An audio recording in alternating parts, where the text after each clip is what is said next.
আগামী বছরের এইচএসসি পরীক্ষা শুরুর সময় জানালেন শিক্ষামন্ত্রী। শিক্ষামন্ত্রী মহিবুল হাসান চৌধুরী নওফেল বলেছেন, 2025 সালে এইচএসসি ও সমমান পরীক্ষা এপ্রিলে নেওয়া হবে।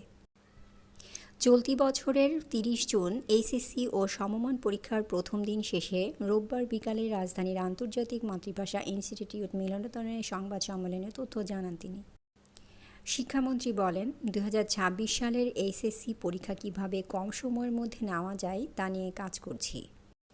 2024 সালের এইচএসসি ও সমমান পরীক্ষা রোববার থেকে শুরু হয়েছে। বন্যার কারণে সিলেট শিক্ষা বোর্ডের পরীক্ষা স্থগিত রাখা হয়েছে। সাধারণত প্রতি বছর এইচএসসি ও সমমান পরীক্ষা এপ্রিলের প্রথম সপ্তাহে শুরু হতো। 2020 সালের করোনাভাইরাস মহামারীর কারণে পরীক্ষার সময় বদলে যায়। তখন থেকে ঘাটতি মেটাতে করোনাভাইরাস পরবর্তী সময়ে এসএসসি পরীক্ষা পিছিয়ে যায়।